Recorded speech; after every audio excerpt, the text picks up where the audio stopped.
রাজধানীর চানখারপুল এলাকায় হাসপাতাল, ক্লিনিক, ডায়াগনস্টিক সেন্টারে অনিয়ম তদন্তে চলছে স্বাস্থ্য অধিদপ্তরের অভিযান। সেখানে রয়েছেন আমাদের সহকর্মী আহমেদ সোহাগ। সোহাগ, অভিযানে কোন বিষয়গুলোকে প্রাধান্য দেওয়া হচ্ছে এবং জরিমানাটি কিভাবে নির্ধারণ করা হচ্ছে?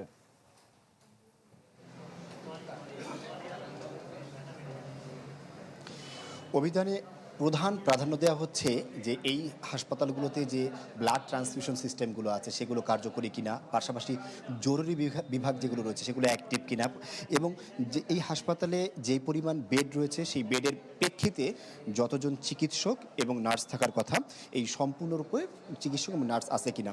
স্টে সেফের ডাবল লেয়ার প্রোটেকশনই পিরিয়ডের হেভি ফ্লোর দিনগুলোতে আমাকে রাখে নিরাপদে। Stay safe.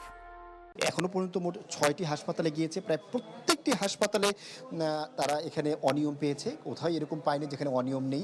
ইতোমধ্যে প্রায় 3টি হাসপাতাল এবং ডায়াগনস্টিক সেন্টারকে তারা সিলগালা করেছে এবং একটি হাসপাতালকে তারা ইতোমধ্যে 60,000 টাকা জরিমানা করছে। এখন হেলথ এইড নামক একটি স্বাস্থ্য কমপ্লেক্সে তারা এখন একটি ডায়াগনস্টিক সেন্টারে তারা আছেন। এখানে এসে তারা যে চিত্রগুলো দেখছেন, এখানে যে প্যাথোলজি বিভাগের যে রিপোর্টগুলো আছে, কোনো রিপোর্টেই যে প্যাথোলজি কনসালটেন্ট যিনি রয়েছেন তার সিগনেচার নেই। এবং এর আগে অথেন্টিক ডায়াগনস্টিক সেন্টার নামে একটি সেন্টারে তারা ছিলেন, সেখানে দেখেছেন যে একই চিকিৎসকের এক এক দিনে ভিন্ন ভিন্ন সিগনেচার রয়েছে। অর্থাৎ এখানে যে অনিয়ম হচ্ছে এবং এই পুরো ব্যবস্থাপনার সাথে যে ঢাকা মেডিকেলের যে সকল চিকিৎসক এবং কর্মকর্তারা রয়েছেন তারাও যে এটার সাথে জড়িত আছেন, এই বিষয়গুলো তারা আসলে খতিয়ে দেখছেন। এবং তিনি জানাচ্ছেন যেহেতু সাধারণ যে রোগীরা রয়েছেন, রোগীরা বিভিন্ন সরকারি হাসপাতালগুলোতে গেলে তারা আসলে চিকিৎসার যে কী পরিমাণ সেবা পাবেন সেই সেবাটা তারা আসলে জানতে পারছেন না, যার প্রেক্ষিতে আসলে রোগীরা সঠিক চিকিৎসাটাও পাচ্ছেন না। তিনি জানিয়েছেন 1 মাসের মধ্যে একজন সাধারণ রোগী সরকারি হাসপাতালে গিয়ে কী পরিমাণ চিকিৎসা সেবা পাবেন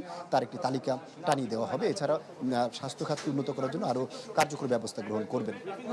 সোহাগ, ধন্যবাদ আপনাকে আমাদের সঙ্গে যুক্ত হওয়ার জন্য। রাজধানী চানখারপুল থেকে জানাচ্ছিলেন আমাদের সহকর্মী আহমেদ সোহাগ।